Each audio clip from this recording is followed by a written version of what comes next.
We all have that one thing we wish we were really good at. Music, sports. For me, it's Pokemon. And not because I think it'll make me rich or it'll make me famous. These days, I'm just trying to prove myself that I'm actually good at something besides my career. And that is what this channel is about.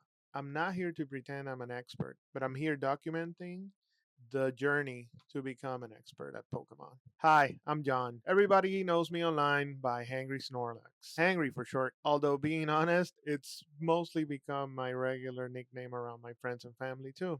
I don't know, I guess it's just a good nickname. I'm just a regular guy with a full time job that spends way too much time thinking about Pokemon. And recently I decided, I'm not gonna stick to the what if, I'm gonna actually try. I'm going to try to become a Pokemon VGC professional, not just someone that can play rank, achieve Master Ball tier. I'm going to try and become someone that can hold their ground on a Pokemon regional. Pokemon regionals are open to anyone that can afford them, obviously, and there you can compete with some of the best players. So, my first milestone I've decided is a day two at a Pokemon regional. The first day you play around 10 rounds and your record needs to be good enough to move on to the day two, where you'll play a couple more rounds and then they'll decide what players made top cut. Usually, you need 7 wins at least to get to day two, but it all depends on how many players entered the regional overall. Because if there's a lot of 8-2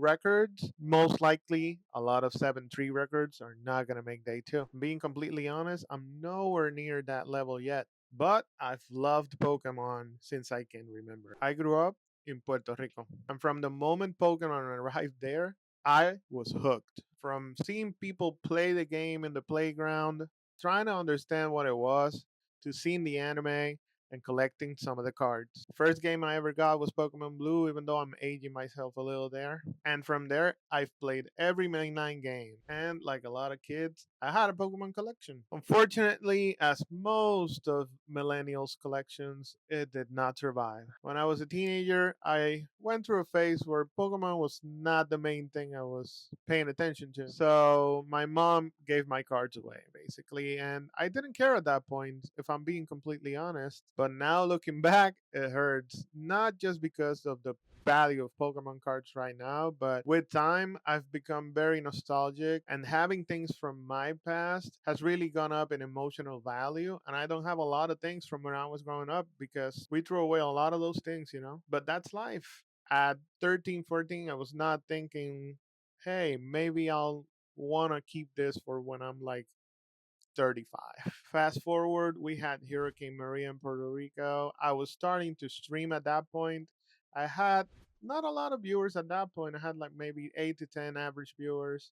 And then disaster struck with Hurricane Maria. We had no electricity for months in my house. And then when we got our electricity back, we had no internet for like a year. Safe to say, my streaming days were kind of over at that point. And without having a job for almost a year because of that, priorities shifted. On top of my full time job at that point, when I got back from the hurricane, I decided I was going to get a side hustle. So I started selling cards on Instagram, and that went pretty well. But then I said, I really do love content creation on YouTube. And if I can't do it for myself, I'm going to try and help someone that's already a content creator. And that's when some unexpected opportunities fell on my lap, basically. I was scrolling to Twitter one day and I saw Pokemon content creator aDrive needed some help with his team. He mostly needed help with social media, but I figured, hey, anything that I can do creator adjacent would definitely fill the void that I left with like